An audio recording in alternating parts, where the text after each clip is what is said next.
You're listening to the Book Talk Today podcast, a podcast that inspires readers to obtain valuable insights to inform, educate, and improve lives. My name is Abdi. I'm an avid reader, best known for the creation of the 1 Minute Book Review community, and I'm sitting down with authors to delve deeper into the books they have written to uncover the story behind the story.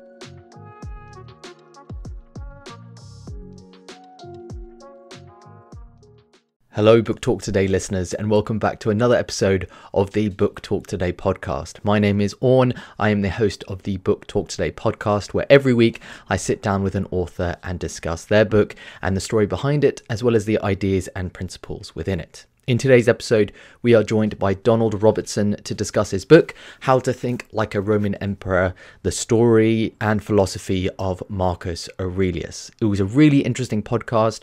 I've got into Stoic philosophy really in the past 2 to 3 years, reading Ryan Holiday's work and also other books on Stoicism and reading Marcus Aurelius books, but also reading about Cicero and Epictetus and Zeno, some of the early founders of Stoic philosophy. And in our podcast, we discussed Stoic philosophy, what is Stoic philosophy, but also the relationship between ancient Stoic philosophy and modern day cognitive behavioural therapy. Donald is a practitioner of cognitive behavioural therapy. That is a very difficult thing to pronounce. And he likes to find the relationship between the psychotherapy and also ancient modern wisdom through Stoicism. So we had a great conversation, and I really hope that you find it enjoyable and informative. Donald, it's a pleasure to have you on. Well, likewise, it's a pleasure to be here. I'm looking forward to our conversation. Yeah, I was looking forward to it as well, because I recently came across your books and I've been interested about Stoic philosophy now for the past couple of years. I would say Ryan Holiday got me introduced into it, and I know he did a little blurb for your book as well on the front cover. So I think it's risen in prominence over the past sort of 5 to 10 years, this idea of Stoic philosophy and becoming more entwined with the principles of ancient philosophy in regards to Stoicism. So I think it'd be great to just, for anyone who doesn't know what Stoicism is, just to give like a brief description about how it was formed and what are some of the central principles of Stoic philosophy. It was founded in 301 BC by a Phoenician merchant called Zeno of Citium, who was shipwrecked at Athens, which actually is where I'm at the moment. I'm in Athens, actually not far from Piraeus, where he was shipwrecked. It's over there. And so he founded the Stoic school here, and it became an influential, one of the major schools of Greek philosophy. But then it also became very popular in Rome. So part of the reason that Stoicism is famous is it was embraced by the Romans. We don't have many writings from the early Stoics, but we have a bunch of writings that derive from 3 famous Roman Stoics of the imperial period, who are Seneca the Younger, who was rhetoric tutor to the Roman Emperor Nero; Epictetus, who's probably the most famous teacher of philosophy in Roman history. He was a freed slave; and Marcus Aurelius, who's kind of a big deal back in the day because he was a Roman emperor, and also he's in the movie Gladiator with Russell Crowe. It was played by Richard Harris in the first act. So those are the ones that people have heard of. Like the Meditations of Marcus Aurelius is one of the most widely read self-help or philosophical classics of all time. And also I should give a kind of honourable mention to Cicero, who's one of the most famous orators of the Roman Republic. And he wasn't a Stoic, but he studied Stoicism in Athens and wrote extensively about it. So he's also one of our main sources, and people may have kind of heard of Cicero as well. So that's basically who they were. Stoicism flourished as a philosophical school from the time of Zeno till the time when Marcus Aurelius pegs it, during a pandemic incidentally. He died of the plague. About 500 years, 5 centuries. So it was around for a long time. And then it was kind of superseded by Neoplatonism and then Christianity. It kind of influenced early Christianity. So it's cast a long shadow over the history of Western society, basically. There's little traces of it all the way down through the history of art and philosophy. We find traces of it particularly in poetry. But the school itself was around. I mean, if you think psychoanalysis and Marxism were kind of a big deal for about 100 years, but Stoicism was like a big thriving thing for 500 years in antiquity. So that's who it was, and some of the people, some of the names people might have heard of. And then what the Stoics taught was they were influenced by Socrates, who died about a generation or so before Zeno came to Athens. So Socrates is kind of like a godfather of Stoicism, if you like. And they borrowed this idea from Socrates that virtue is the highest good, or maybe even the only true good. And so they thought, actually, I'll give you, if you don't mind, I'll explain a philosophical argument to you. How about that? Yeah, go for it. Radical, right? On a podcast, like let's do actual philosophy, but very briefly. Yeah, let's do it. Right. So, in the Stoic writings, we kind of get a bullet point version of Socrates. We don't get that much of the argumentation. We get more of that in Plato's dialogues and Xenophon's dialogues. And one of them in particular, Euthydemus, explains an argument that's the main one that Stoicism is based on. Now, in it, Socrates says to one of his friends, could you define what good fortune consists in? And his friend says, geez, that's kind of a dumb question. Like, I mean, it's like, you know, having loads of money and loads of friends and a great job. And if he was alive today, he'd probably say a fancy car and a big house and a huge television and stuff like that, right? And Socrates usually asks these kind of no-brainer questions that make people think he's a bit naive, and then he'll completely pull the rug out from under their feet, usually about 10 pages later or something, right? If you've got the patience to get that far in the dialogue. And so he says to his interlocutor, well, yeah, I mean, that sounds really convincing, but hang on a minute. I can see why, let's take them one at a time. You said money. I can see why money would seem like it's like a good thing and part of the good life. And so, like, if you took someone who was wise and virtuous and gave them a load of money, they could do loads of wise and virtuous things with it, and that would be awesome. Like, you've got a good point there, buddy. Oh, hang on a minute, though. What happens if you take all that money and give it to someone who's foolish and vicious? Like, wouldn't that just, like, allow them to do more foolish and vicious stuff? And so wouldn't that actually be kind of a bad thing? So maybe money in itself is neither good nor bad. It just gives you more control over your environment. And whether it's good or bad will depend on the use that you make of it.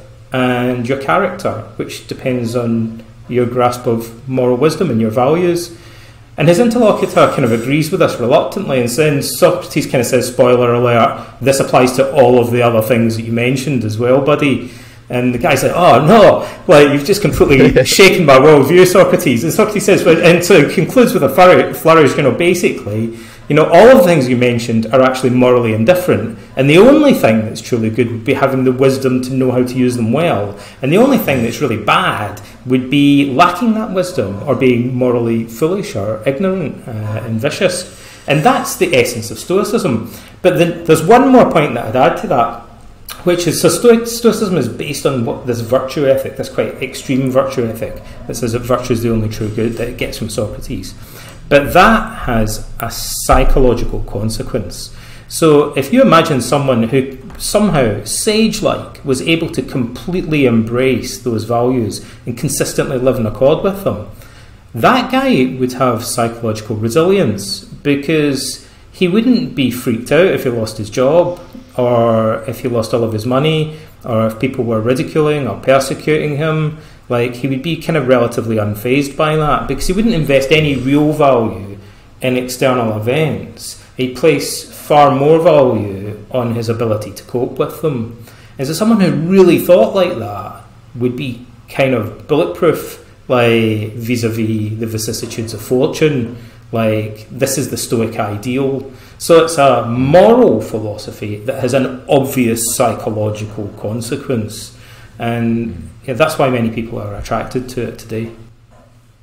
I think it's interesting as well as the fact that it seems to me to be a philosophy that's more about practice and action more than something that should be discussed in some of rhetoric. I think in the book you were discussing the form of rhetoric and how that was the Sophists. The Sophists were dealing with rhetoric, whereas the Stoics are about how to live a life of virtue and meaning and action. I quite like the Sophists. Some of my best friends are Sophists. Like, okay, that's true. But I think Socrates had viewed them as kind of frenemies. Like, he thought there was kind of good and bad about them. He thought that they treated philosophy kind of superficially, but sometimes they said kind of cool stuff. And he quotes them a lot, actually. So he had mixed feelings about them. He thought they were kind of misusing philosophical arguments and stuff like that. But you're right, that they were kind of talking the talk and not really walking the walk, and that was what the Stoics were really concerned with. Also, in the ancient world, there was a kind of dichotomy between two opposing views about what it means to be a philosopher. Dun, dun, dun.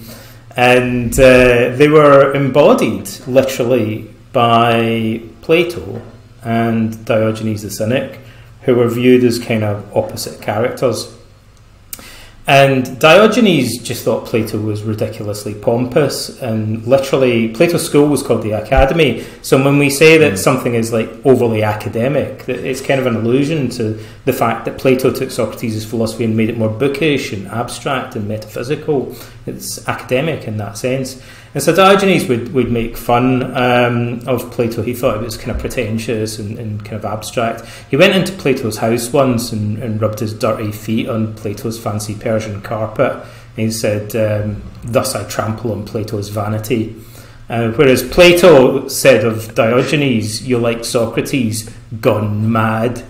So they were kind of viewed as these rivals. And I think the Stoics thought there's got to be some kind of middle ground here.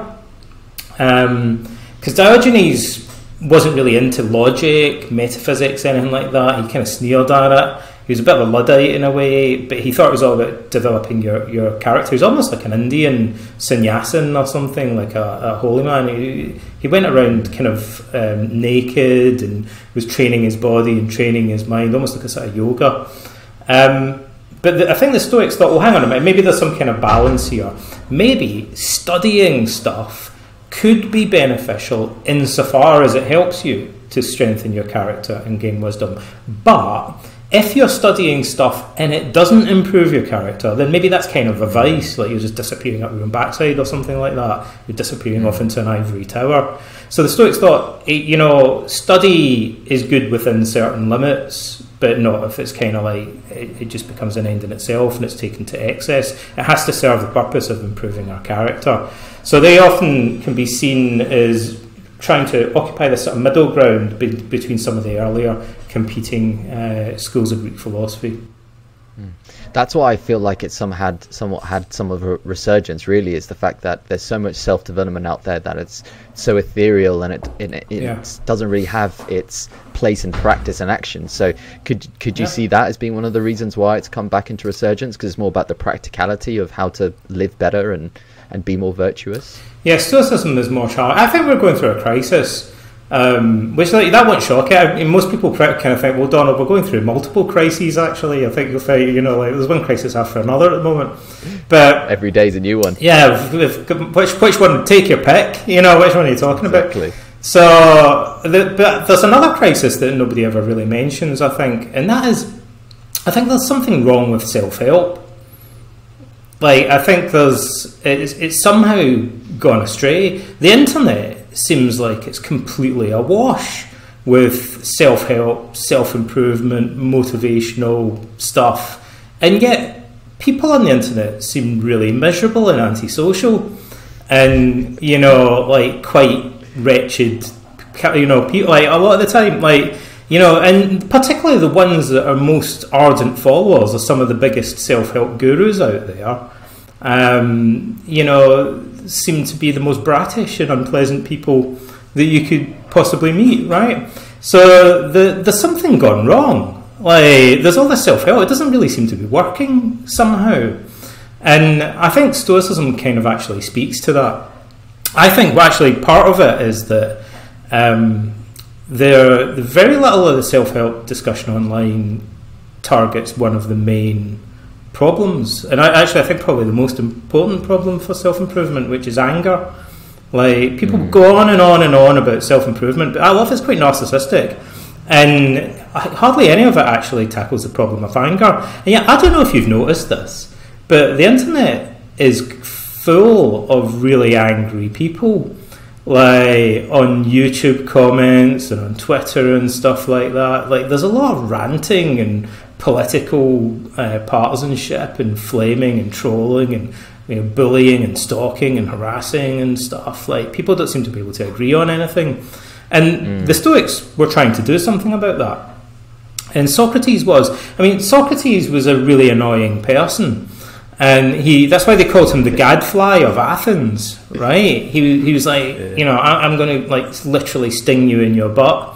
like Athens, I'm gonna bite you and annoy you like a gadfly, and you're going to want to swat me away, but you're not going to be able to get rid of me. So he was incredibly annoying. And why was he so annoying? Because he just asked people really difficult questions, and he was really persistent about it, and they executed him for it, among other things. But he was also incredibly charming and polite. And Epictetus, the Stoic philosopher, says to his students at one point, he says, you guys should be trying to emulate Socrates. He says that over and over again. And then at one point he says, the main thing you guys could learn from Socrates? And they're like, I don't know, what it was, the theory of knowledge or something, or how the definition of justice or something like that. He says, no, the main thing that you guys could learn from Socrates is how to have a debate with people without it degenerating into a squabble. Which is a remarkable thing to say. And I think it seems very timely today. Nobody seems to be able to do that. And yet, Socrates was just very careful not to kind of throw insults around. He took people seriously, and, rather than trying to lecture them, he questioned them. And some people didn't like it, but generally he was able to entice people into these conversations and to get them to think more deeply than they normally would. And I think that's something that's really, we could do, rediscovering, bringing back somehow. I liked what you said there about asking difficult questions, because I think that's something that's missing, because I feel like that's the reason for any form of introspective thinking, is you have to ask yourself difficult questions, but people don't want to ask themselves difficult questions. And at the moment there's spaces on the internet where people just go to the same place that they feel comfortable with, and obviously that has many downsides, because you're just reinforcing yourself with the same ideas and you're not challenging yourself with new and ideas that go against your ingrained ways of thinking. Yeah, and I think people are very intolerant online of being asked. One of the fundamental questions we use in cognitive therapy is just, where's the evidence for that? And cognitive therapists are evidence-based practitioners. So, when someone says, "Oh, check out this amazing self-help book," every cognitive therapist, a reflex, will just go, "Yeah, where's the evidence for it? Where's the clinical trials and stuff? Where's the evidence that this stuff actually works, right?" Because we have a professional obligation to our clients to evaluate the evidence, but we're not just making stuff up as we go along. We're trying to filter out the stuff that's based on credible evidence and present it to clients. But the internet's full of stuff that's not evidence-based, and people hate it when you ask them what the evidence is, because that's one of the hardest, most confrontational questions in a way. But I do think somehow it would be good if we could change the culture so that people are more tolerant of questioning like that. And maybe we need to kind of figure out better ways of doing it, and ways of forming communities where they're based on the presupposition that we're going to question each other more deeply, and just go when somebody says something, rather than just kind of massaging their ego, we might go, where's the actual evidence for that thing that you just said? How do you justify it? How do you deal with criticisms of it? Generally, the way that people deal with criticism on the internet is just to ignore it, or to insult the person, block them, or block them, or whatever, which is childish, and it's like a kind of mental handicap in a way. It prevents us from being able to think properly and to evolve. Our brain can't function properly if we're not going to listen to criticism and take it on board. The philosopher Epicurus said that most people kind of assume that if you have a debate, it's good to win it. But Epicurus, I love it when philosophers say paradoxical things. That really makes us think more deeply. Epicurus said the opposite. He said in a philosophical debate, or any similar kind of debate, the person who benefits the most is the one who loses. Dun, dun, dun. That's a remarkable thing to say. What was the reasonings behind that? What was his sort of? Because the person who wins an argument doesn't really learn anything. Whereas the person that loses an argument actually learns something. They change their opinions potentially, and take something away from it. We should invite people to critique us and disprove. They're doing us a benefit, when they persuade us that we're wrong about something. You know, what greater service could they provide us than to enlighten us by, like, you know, showing us that we've made a mistake somewhere along the line? But we're incredibly intolerant of that these days, I think. I think it's social media that does it to us. It's, you know, it's good and bad in equal measures. What it does is accelerate communication by streamlining and simplifying it, but, you know, it encourages biased thinking and defensive thinking as well, I think. And I think that's one of the things that fuels anger. I don't think it's a coincidence. I think people get really angry because of the way that social media works. So, for example, you know, normally when you're talking to people, you have cues from the conversation, their tone of voice, their facial expression, and you maybe know at least a bit about the person that you're talking to. Like, so if they say something ambiguous, you wouldn't necessarily interpret it in the most negative way. You know, you'd interpret it in a way that's influenced by the facial expression and what you know about the previous behaviour. Whereas if you read a tweet and it's a bit ambiguous, depending on, you know, what your current biases are, you're just going to interpret it in a way that kind of confirms your presuppositions about the debate or the type of person that you're talking to. You know, the more you limit the information you've got, the faster you communicate, but the more you're likely just to kind of project stuff and jump to conclusions, and I think that's what we see happening a lot. And so if you're angry, you'll look for more reasons to be angry about stuff. This is why arguments kind of escalate, because you get like a little snippet of information and you don't know whether the person saying it is like a kind of kindly old lady or, you know, some guy that just, you know, donated to charity 5 minutes ago, or, you know nothing about the people that you're talking to. So if you're already angry, you're just going to assume that they're the biggest jerk ever, like, you know, and so that just fuels even more anger. So I think the Stoics warn us about that. We have a whole book by Seneca on Stoic therapy for anger that survives today. It's a classic. It's just called On Anger. It's a book specifically on anger. Yeah. And the Stoics thought it was one of the most important problems. I think it's the royal road to self-improvement. Like, it's the stone that everyone neglects becomes the cornerstone. Like, you know, and the Stoics think this is where we need to go. Like, if we're really going to improve ourselves. I think there are several simple psychological reasons for that. But they, you know, I think we should be encouraging people to read the Stoics, and particularly to look at what they say about anger, and then to do some real self-improvement that's genuinely challenging, and not all this kind of like narcissistic BS that's all over the internet, like just stupid positive thinking and kind of like, or toxic productivity, you know, productivity kind of stuff that just encourages more aggression and, you know, entrenches the existing biased thinking. You gave a great example in the book about anger, and I can't remember who the individual was, but it was an emperor or a leader that got angry at a certain incident, and then stabbed the slave in the eye, and then he lost the eye, and then the emperor turned to the slave after they were angry, said, "I'm so sorry. What can I do for you?" And the slave replied, "I just want my eye back." Yeah, that was Hadrian. I thought that was people like Hadrian. He's hugely popular, but he was a massive jerk. Like, he stabbed a guy in the eye, and he had a few political purges and stuff like that. He had some anger management problems for sure. Marcus Aurelius, I'm writing this biography at the moment about Marcus Aurelius, and I kind of need to explain in the introduction that half of it's about Hadrian. Because in order to actually understand who Marcus Aurelius was, you need to really understand that he was growing up under Hadrian.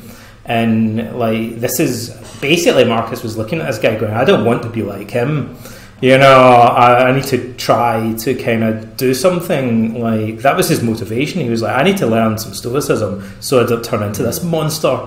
Like, because this guy's horrific. I mean, Hadrian even looked quite scary. Like, towards the end of his life, he had some sort of weird subcutaneous skin condition where he was like, his skin was kind of itchy and it tortured him. And he had dropsy, so his limbs were all kind of swollen with fluid, and he would have these profuse nosebleeds and stuff as well. Oh, wow. And he was a mess. Like, and he built this massive villa complex outside Rome that was like just kind of surreal, where he had these underground tunnels that all the servants went through. and he built a little island for himself within it with a moat and drawbridges around it, so he could just get away from everybody and like and bunker down in this kind of like as he was dying, and kind of having his political purges and stuff like that. And Hadrian had a network of spies everywhere. Like he was always spies in all the households and stuff like that. And he made Marcus Aurelius, like Marcus didn't want to leave his family home. Hadrian said, "You're coming to live with me." When he was like, he would have been like 15 or something at the time. For about like 6 months, he had to live in Hadrian's villa in Tiber, and I think that scarred him for life. And it's sometimes the bad examples that are good for you in the long term, aren't they? He's a negative role model, and you know we can kind of see that in the Meditations. There's 2 passages in the Meditations where Marcus goes on at great length about how he absolutely idolizes his adoptive father, who was his predecessor as emperor, Antoninus Pius. And he says nothing about Hadrian. He mentions Hadrian in passing a couple of times just to say, wow, like isn't it weird that he was super famous and now he's completely been dead for ages? Like, you know, it just reminds you of the transience of things and stuff. He doesn't say anything good about him. Everything he says about... Doesn't sound like there was much good about him. There wasn't much. I mean, a lot of people think in some ways he was a good emperor, but Marcus was quite young. So he would have known Hadrian mainly in the last 4 or 5 years of his life, and during that point he was going crazy, and he was a physical mess, and he was having political purges and stuff.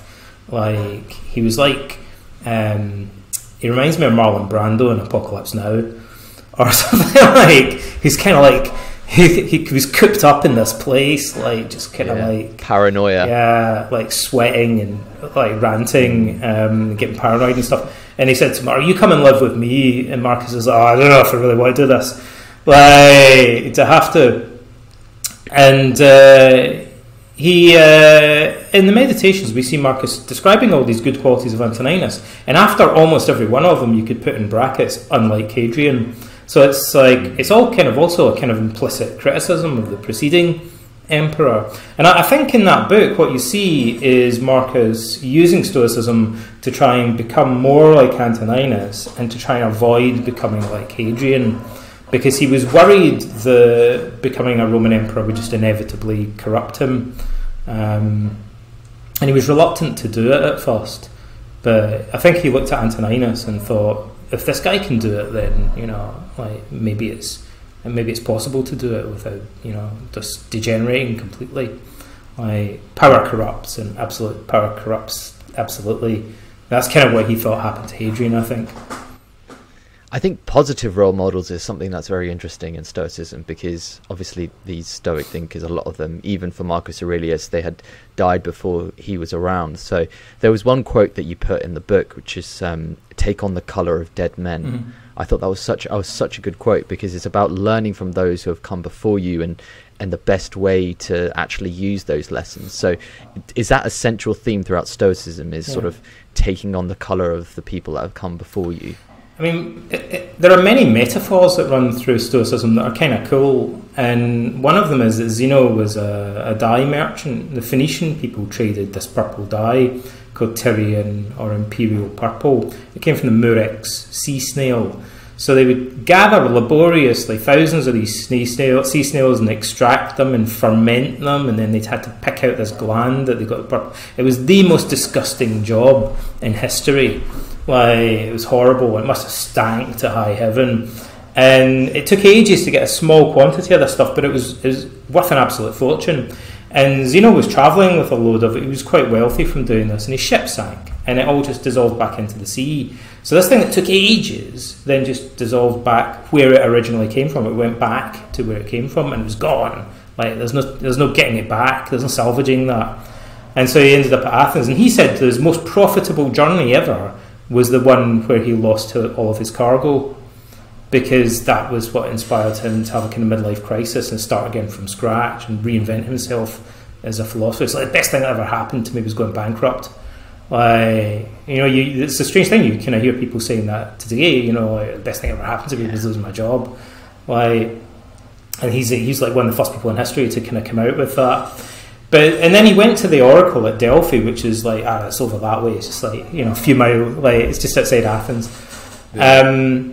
And the Oracle said, yeah, you should take on the colour of dead men. And he thought, well, that's just typical. Like, this woman, the Pythia, like, just comes out with these really cryptic remarks. Like, that's no use to man nor beast.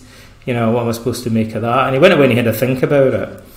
And he thought, well, what she means is that instead of dyeing clothes with the colour of dead shellfish, like, for a living, like, you've got to make a living somehow, but, like, instead of doing that, like, it's pointless, really. It's a complete vanity thing, right? But instead of doing that, what I should be doing is dyeing my character, dyeing my mind with the wisdom of dead men or dead philosophers from previous generations. And his favourite dead philosopher, I think it seems likely, we don't know for sure, but it seems like his favourite dead philosopher would have been Socrates, who's the quintessential Athenian philosopher anyway. And so then generations of Stoics sought to dye their minds. And Marcus Aurelius, 500 years later, he's still banging on about dyeing things purple. Like, he says to himself, he has purple robes because he's an emperor, and he says this is just sheep's wool dyed in shellfish gore. Like, it's like Napoleon said, a throne is just a bench covered in velvet. Who cares? It's like people make a big deal out of it. It's just this is a bench with some velvet on it, for goodness sakes. It doesn't mean anything. Like, it's all just symbolism and stuff. And Marcus kind of like says that about his sacred imperial robes, which is a remarkable thing for him to have said. And he says, I don't want my mind to become dyed with the office of Caesar and be corrupted. I think he thinks that Hadrian's mind, like, to mention it, like, go back to what we said a moment ago, was dyed purple and was dyed with the office of Caesar rather than being dyed with the wisdom of philosophers. Something interesting that I found, so I'm Muslim, so I'm a practicing Muslim, and it seems to me when I read about Stoicism there's a lot of similarities, because the Prophet's cousin said something very similar in regards to wearing attire. So there's a story where he broke a sandal and his servant came to him and he was fixing the sandal, this really old tattered sandal, and he was fixing it, and his servant came to him and he's like, why are you still fixing that, like, what are you doing? And he turned to him and he said, this sandal is worth more to me than the whole of my rule, the whole of my empire. And at that time I think the Islamic Caliphate was like 50 of today's countries, and he was like, this sandal is worth more to me than the whole of this sort of rule. And it's interesting to me when I read about Stoicism and most of the Abrahamic faiths, it seems to share a lot of the philosophies. Like, how did that happen? How is it being able to share it with the Abrahamic faiths? And I know you talked about the move from Stoicism into Christianity and how that happened. So where did that happen, and how do they share similarities? Well, I mean, that's a little bit shrouded in mystery, but the New Testament looks like it has traces of Stoicism in it. Stoicism, was around for centuries and was very well known. But there's one passage in particular where St. Paul came from Tarsus, which there was a huge Stoic library and a Stoic school based there. Many historians have kind of noted that. He doesn't mention anything about that, but Tarsus is a home of Stoicism. It's a centre for Stoicism, if you like. And in the Acts of the Apostles, St. Paul goes to the Areopagus at the foot of the Acropolis in Athens, which is it's like over there. Like, it's near. You're surrounded. Yeah, you're surrounded by everything there, right? aren't you? And he speaks. The Stoics have like a bit part in the New Testament. It literally, not a lot of people know this, but it literally says he speaks to a group of Stoic philosophers and Epicurean philosophers at the Areopagus in Athens. And he quotes a piece of Stoic poetry to them from a poet, a student of Zeno, the founder of Stoicism, a guy called Aratus. And what he says is a little bit, he's just talking to them about Christian theology, and supposedly some of them converted. But the Stoics are literally, explicitly mentioned in the New Testament. And then many of the church fathers had studied Stoicism and were familiar with it. And sometimes they're quite critical of it, but they nevertheless kind of assimilate aspects of it. Stoicism kind of evolved into Neoplatonism, and then Neoplatonism, which is a more kind of mystical philosophy, became an inspiration for for a lot of early Christianity as well. Also, I think Seneca's brother is in the New Testament as well, if I remember rightly. So there's these weird bits of historical overlap. Tantalising, right? But we don't know that much more about it. So the Christians the Stoics were almost monotheists. They were kind of pantheists, and the Christians kind of liked that. And the emphasis on virtue ethics the Christians liked. And also the Stoics were one of the main philosophical schools to emphasise this idea of the brotherhood of man and cosmopolitanism, like, you know, viewing everybody as part of a single world community, which is like the Christian concept of the kingdom of God, like in viewing all men as our brothers and sisters, of Philadelphia, like brotherly love. So the Christians kind of like saw that in Stoicism as well, although in some ways they were critical of it. In Islam, I think it's a little bit more opaque. I've kind of struggled to find many directly explicit connections, although Al-Kindi seems to have been familiar with Stoicism. In one of his texts, with The Cure for Sorrows or something, I think it's called, seems to kind of he seems to have read Epictetus. Like, he says some things there that look like allusions to Epictetus, and also the stuff that he's saying is very similar to the stuff that Epictetus is saying. So there might be like a little bit of direct contact there, and then otherwise there's probably some more indirect influence that's a little bit harder to trace. Yeah. I just find it interesting because it seems like indirect. I don't think there's any direct influence. Like, there's no real Islamic philosophers really talking about Stoicism, but it's just interesting as someone who's looking back in retrospect to think and find the connections to see whether there was any individuals that maybe went to different cities and then find out. But obviously you might not know because it might not have been written down, but it's just interesting to think about. I think it'd be good to talk about, like, one of the things in modern day modern people, when they think about Stoicism, they think of the difference between like a Stoic and someone who's unemotional, and Stoicism. And in the book you talk about the lowercase and uppercase difference between Stoicism. So I think it'd be good to talk about some of the definitions towards what people think Stoicism is and what being a Stoic or unemotional actually is.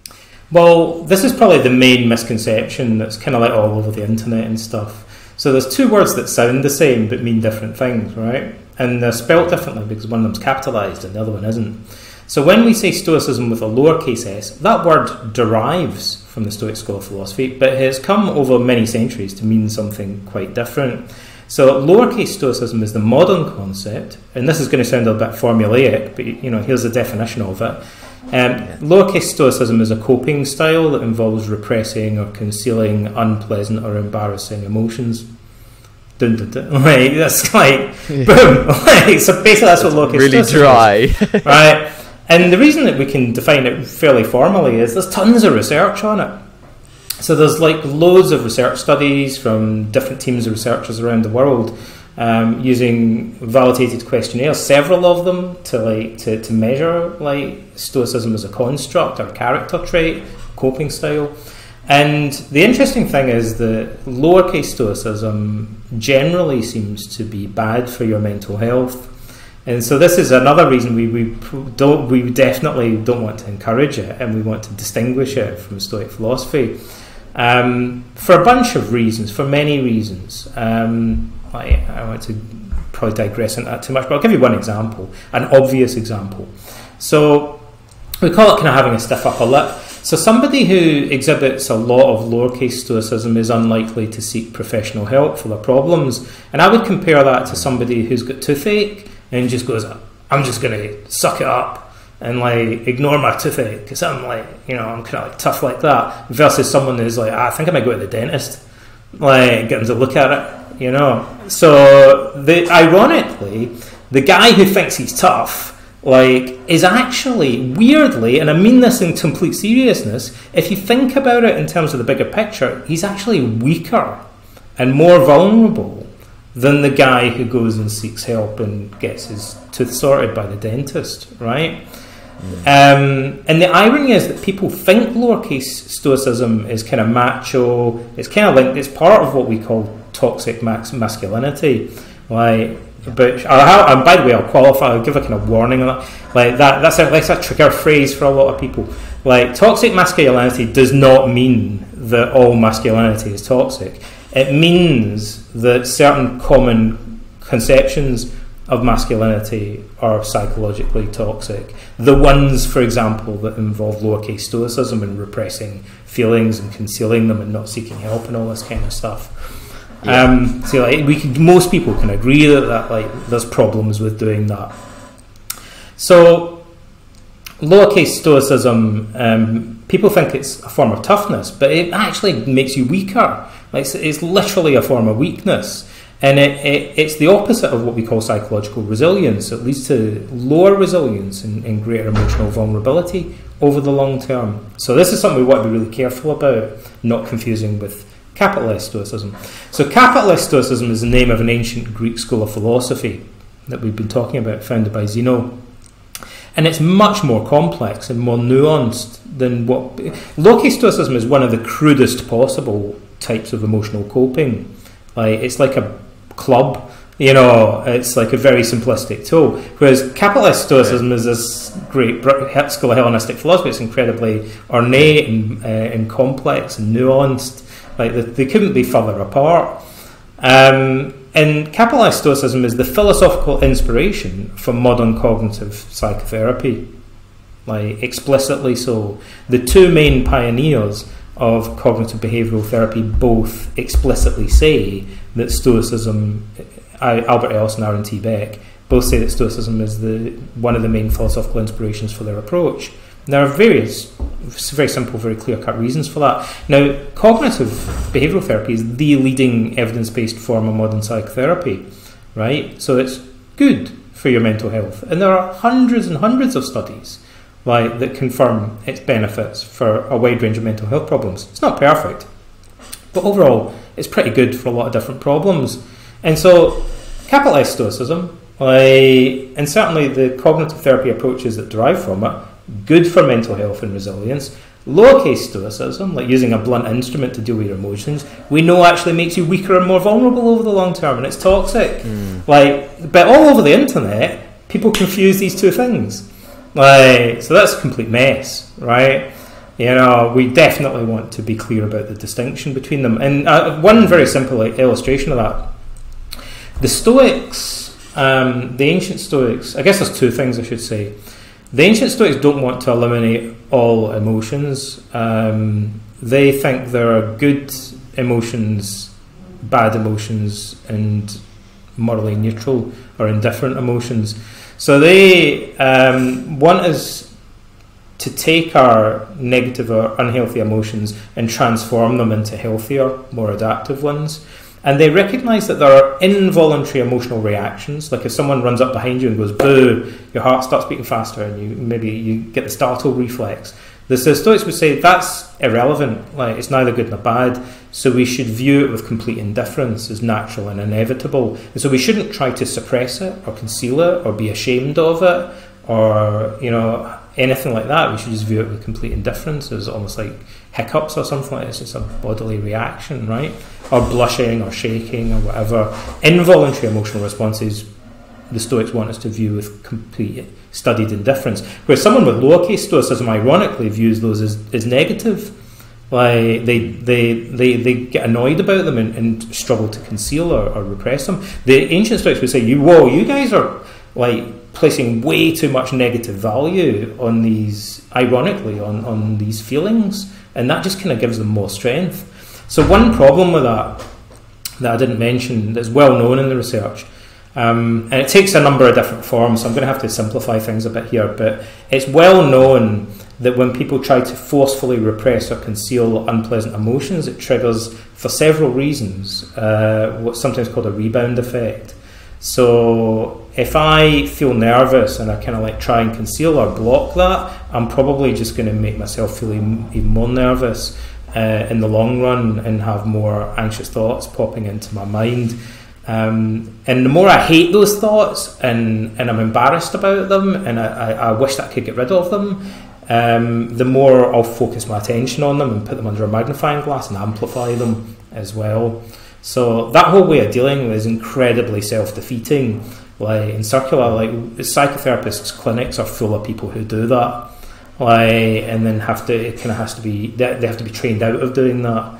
And yet people who are into Stoicism often think that that's what the Stoics want them to do. It's not. It can be more different. But another important part of the Stoic theory of emotion, and the reason it inspired cognitive therapy, is that the Stoics introduced from Socrates what's called used to be called an intellectual theory of the emotions. We call it the cognitive theory of emotions. And it means that most of our emotions, the Stoics said our emotions are our judgments. And it's the Platonic tradition that made a division between reason and the passions.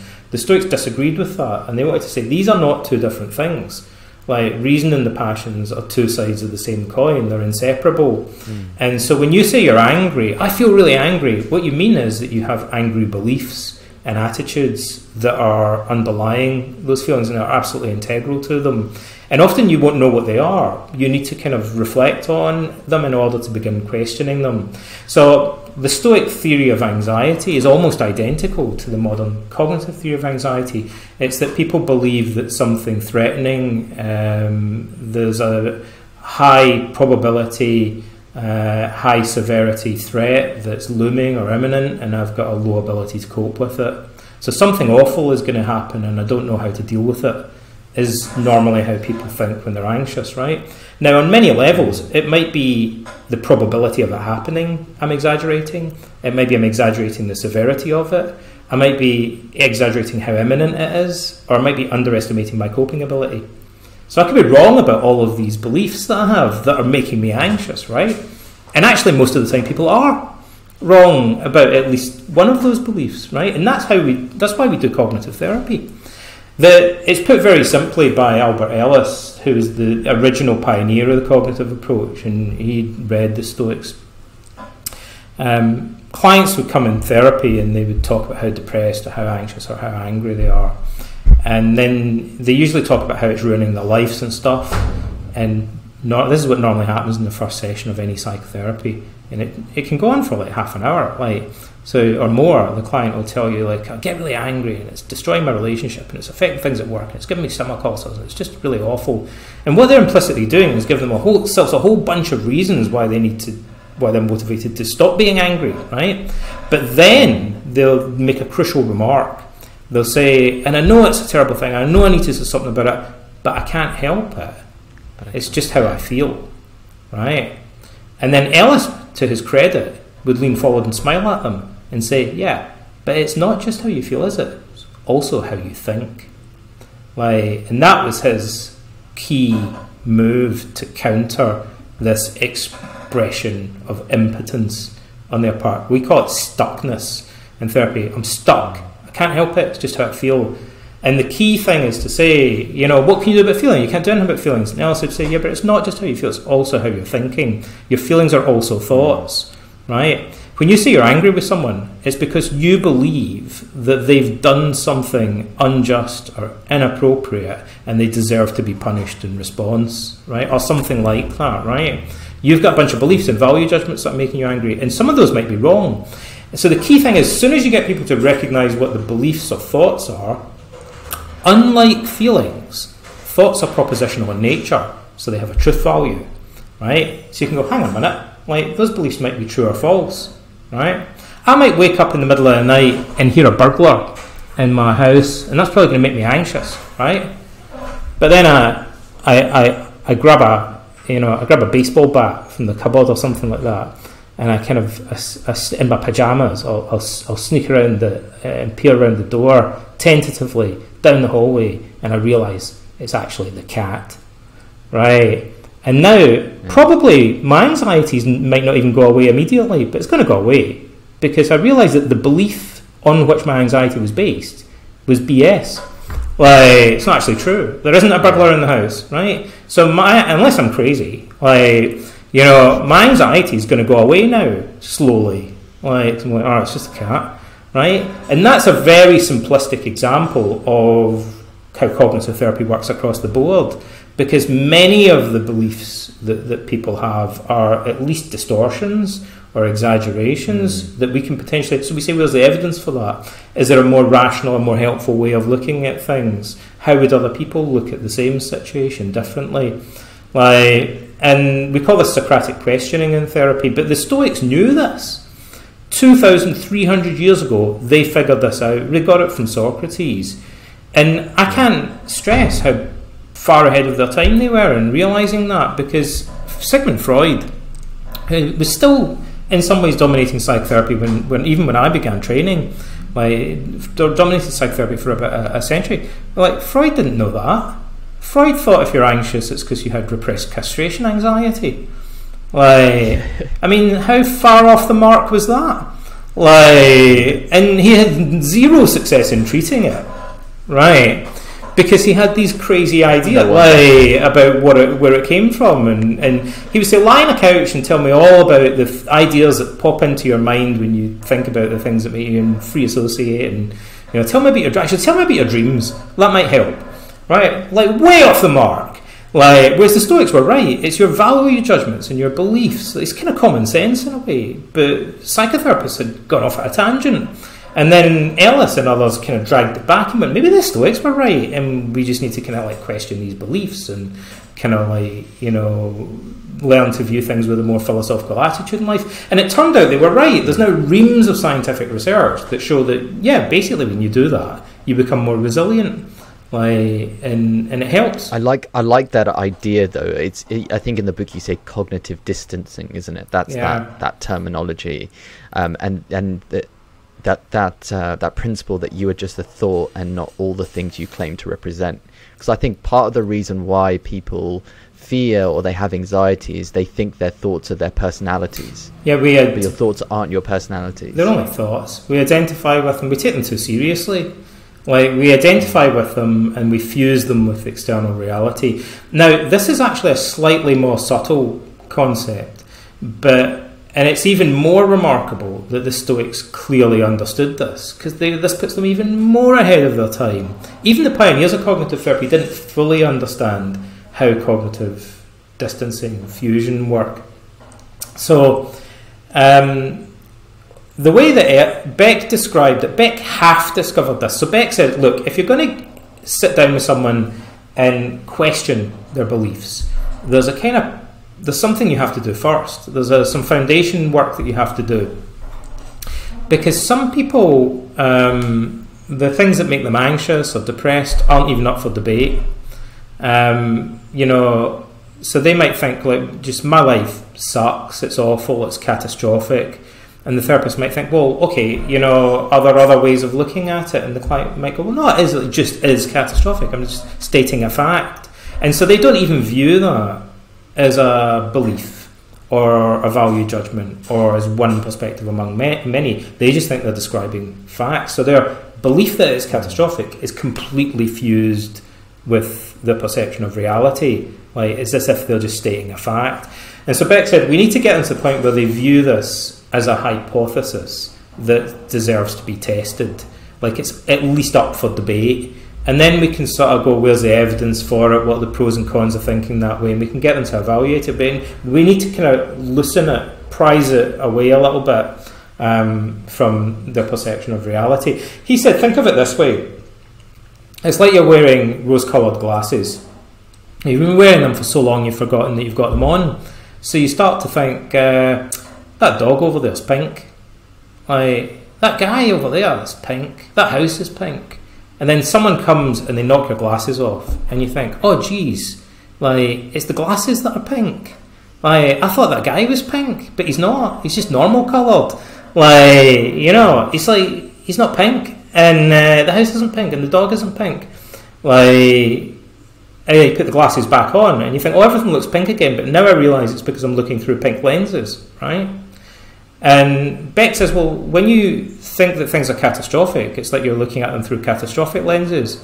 And you could potentially... There's no catastrophe in nature. There's just atoms. Your view that it's a catastrophe is just a subjective value judgment, right? It's a coloured lens that you're imposing on events. Someone else might look at the same event and view it differently. 10 years from now, your wife, ask you for a divorce, or your boss fires you, and you might look at it through, you might think, this is terrible, it's catastrophic. 10 years from now, you might think it's the best thing that ever happened to you. Because you might get a better job, or you might meet the love of your life, and marry someone else and be much happier for all you know. So even your future self might view this completely differently, or another person looking at it from the outside might view it differently.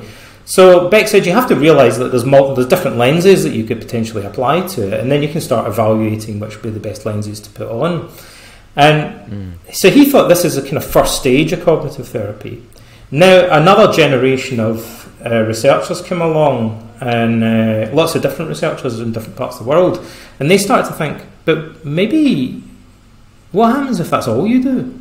Maybe you don't even need to question the evidence for the beliefs. Maybe just gaining cognitive distance, just realising that this is one of multiple perspectives, gives you a kind of flexibility, and it loosens the emotional impact, it dilutes the emotional impact. And they were right.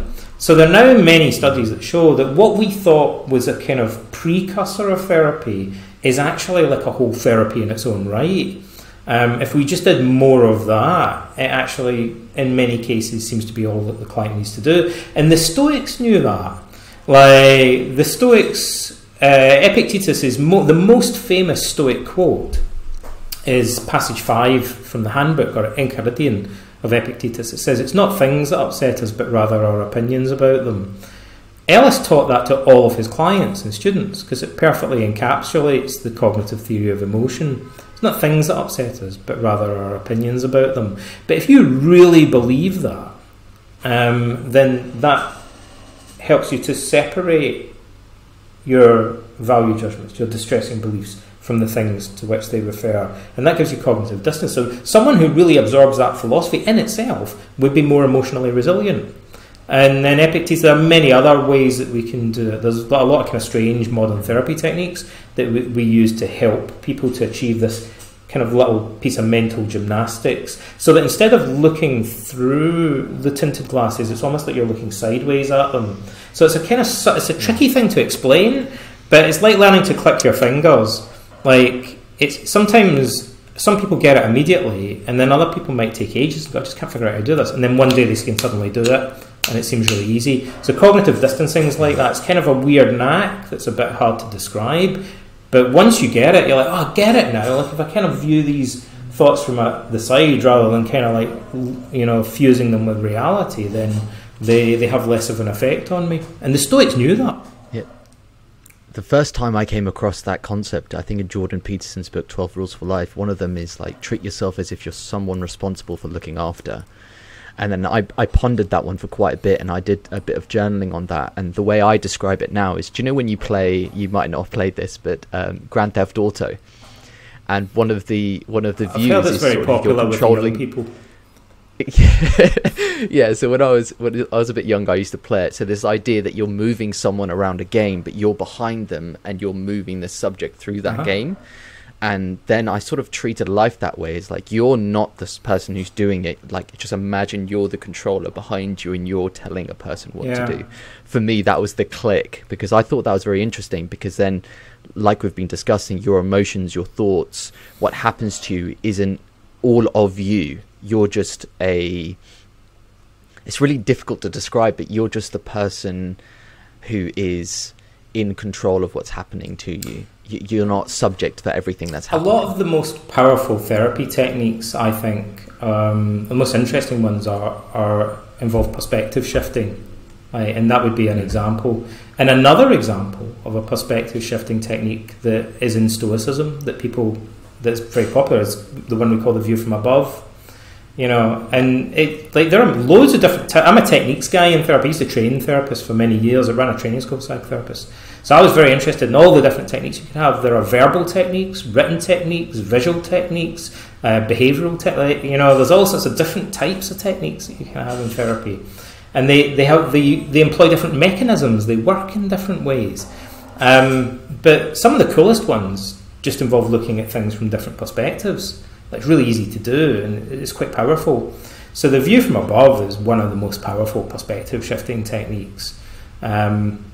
that there's a couple of different versions of it, but basically it involves broadening your perspective so that you see your current situation within a wider perspective in terms of both the space and time. And there are different ways you could do that, but you could just literally imagine that you're looking down from a kind of helicopter view on life.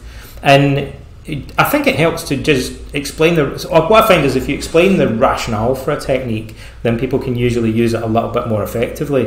When I train therapists, they always used to say, just tell us how to do the technique, we're not interested in the theory. And I'd be like, yeah, but if you don't know why you're doing it, like, you're probably just going to be all over the place. Like, you're not really going to be using it effectively unless you understand why you're doing it. So you need a bit of what you call theory, right? So this is a really easy one to explain. There's a bunch of research that shows normally you can think about several things at once, right? You could be driving your car and you could be thinking about what you're going to have for dinner, listening to the radio and talking to your kids in the back seat, right? Like, you can walk and chew gum, like, you can multitask, right? Except when you're under a lot of stress, and then it reduces the number of things that you could potentially do at once, right? It becomes harder. Your attention, your scope of attention becomes narrowed, right? And especially if you're really angry or really anxious, it gets narrowed even more. The Stoics knew that, right? And so they said, well, the wise man does the opposite, like, and he expands, like, his spatial and temporal awareness, and he knows that in doing that, he's going to. It's the opposite of getting really fused with something, getting tunnel vision, get really angry.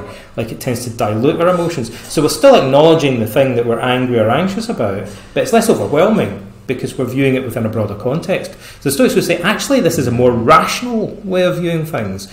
Whereas the really angry guy is engaged subtly in a form of self-deception because he's committing a kind of lie of omission.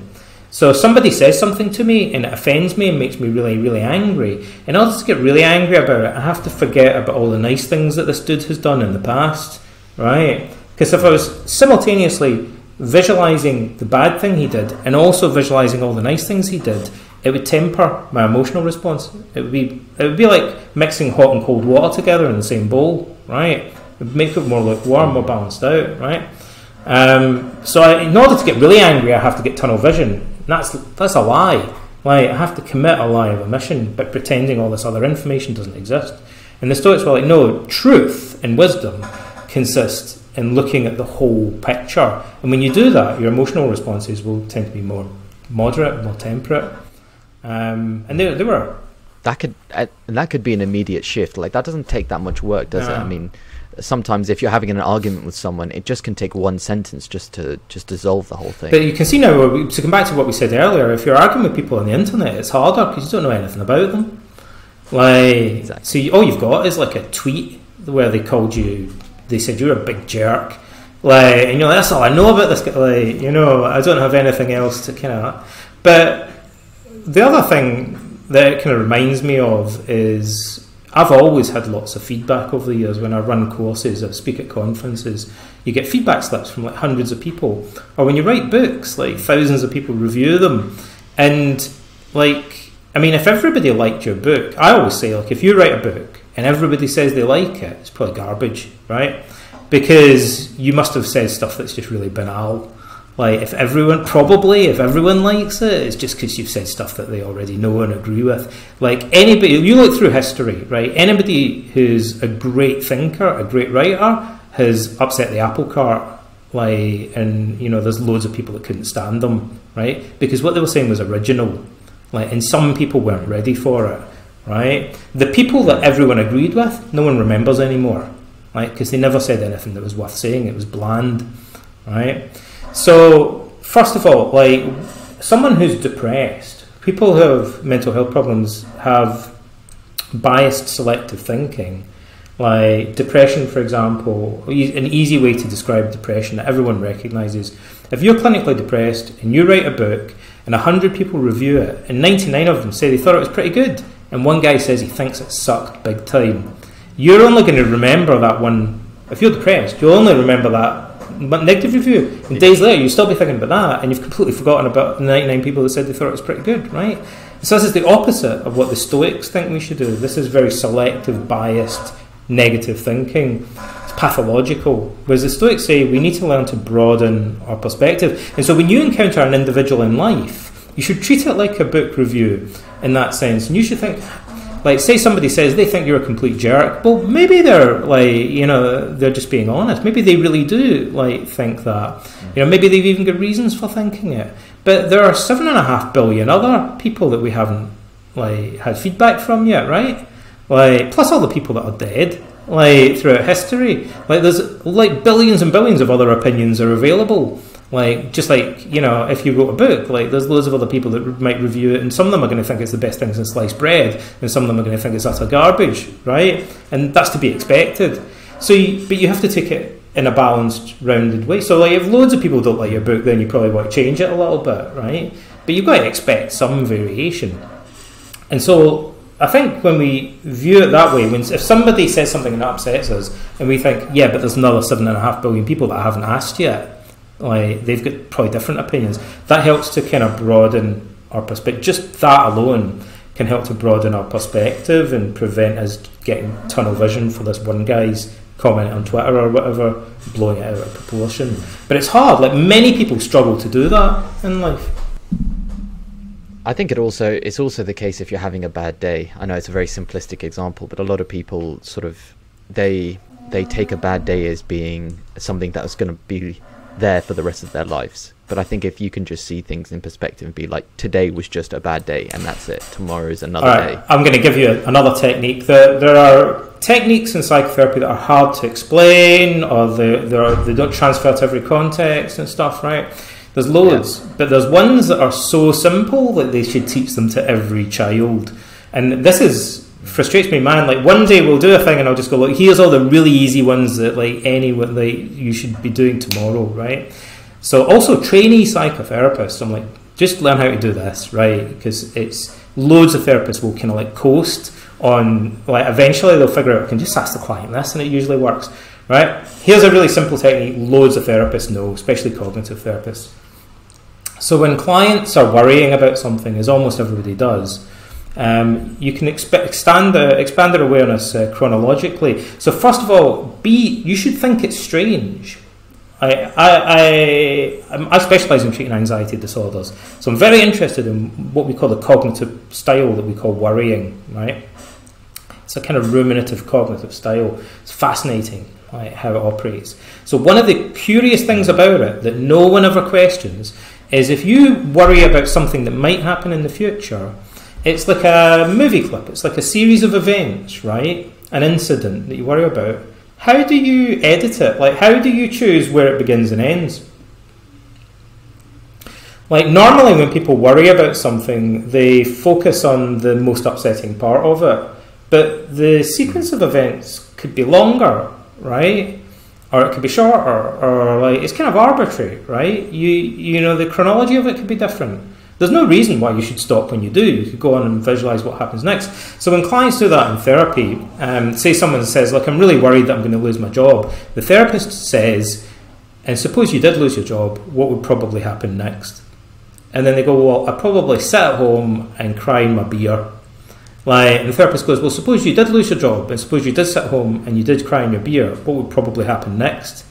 And they say, well, I'd probably go complain to all my friends about it, and I'd probably sulk for like, I don't know, a week or something. And the therapist says, well, suppose you lost your job and you cried in your beer and you sulked for a week, what would probably happen next? And the client's like, okay, like, well, I'm not going to escape from this for easy. Like, I guess eventually I'd start applying for other jobs and stuff. Like, but it'd be like frustrating and stuff. And the therapist said, well, suppose you did, like, what would probably happen? Well, I guess I'd find a job eventually. Like, and then what would probably happen next? Well, I guess, like, you know, life would move on. And two things happen. First of all, they expand their perspective and it begins to moderate their emotional response because they realise that, yeah, it's going to suck and then it's going to get better. But it also forces them to begin anticipating coping strategies, to think, I guess I'd have to do this and I guess I'd have to do that. And it forces them to start figuring out what their plan of action is going to be. But just extending the chronological scope of their thinking, like by getting them to think not just in terms of the worst part, but how it's going to pan out over the next few weeks, will tend to dilute their emotional response. Like in the same way as one guy's opinion, yeah, but what about the other 7.5 billion opinions that are available in the world? That's just like a drop in the ocean. Yeah, so you're not denying that thing. It's weird because it's an acceptance strategy. It gives you a way of accepting that guy doesn't like your book, but also accepting that there's loads of other opinions. You can accept that it's going to suck when you lose your job, but you also accept that then you're going to move on and probably find another job. It'll suck for a while, but then eventually things are going to start to improve, right? And the thing is, if you're only looking at this one segment, you're only going to be responding emotionally to that. But if you look at the bigger picture, your emotional response is going to be more nuanced and more balanced and less extreme. Yeah. And that's what wise people do. They have a broader perspective on life. Yeah, it's difficult to get angry at multiple different things at the same time because you just don't have the energy resource for that. You can get very angry at one thing, but you can't get angry at 10 different things at the same time. I think we've gone down a lot of the psychology route and the psychotherapy route of Stoicism. So I think a great place to end would be if someone is new to Stoicism or they don't have a background or they want to start learning more, where would be your suggestion to start? What would be some of the places and resources that you would suggest people look to for learning more about Stoicism? Most people read the Meditations of Marcus Aurelius first, and then there's so many modern books on Stoicism that you could read.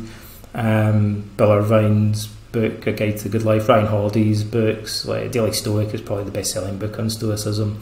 Massimo Pellucci's books, like How to Be a Stoic, are really popular. There's loads of online resources. There's huge online communities. There's an organisation which I'm a founding member of, a non-profit run by a multidisciplinary team of volunteers called Modern Stoicism that runs a conference every year and online courses. Has loads of free articles online. So its website is just modernstoicism.com, and people can go there and check that out. Or my website's just donaldrobertson.name, and there's loads of free articles and downloads and courses and things on there that people could check out if they're interested. There is no shortage of resources for people that are interested in Stoicism. No, I definitely don't think there is, and I think it's very interesting, even for people who have other prescribed fields of philosophies or religions. I definitely think there is something to be learned from Stoicism and the origins of it. So definitely thank you, Donald, for taking the time to speak with us today and to discuss your book, How to Think Like a Roman Emperor. I really appreciate you taking the time. Where's the best place that individuals can find you? You just go to my website, which is just donaldrobertson.name, not .com, but .name, N-A-M-E. You can find all links to social media and Instagram and Twitter and everything that I'm pretty active on there. And cool. My book, you'll see stuff about the books I've got coming out. So I've got his biography of Marcus Aurelius that's coming out for Yale University Press soon. But we have a whole account on Instagram with illustrations from our graphic novel about Marcus Aurelius, about his life and philosophy, which is called Verissimus, and that's just been listed online yesterday. So we're quite excited about that. People want to check that out. When's that coming out? It'll come out probably next June. So it's not for a while yet, but you'll start to see a lot of the artwork online and other bits and pieces, articles about it and things like that we've been putting out online, little videos and things. So okay, nice, sounds good. Anyway, Donald, thank you for taking the time. I really appreciate it. It's been a pleasure. Thanks very much.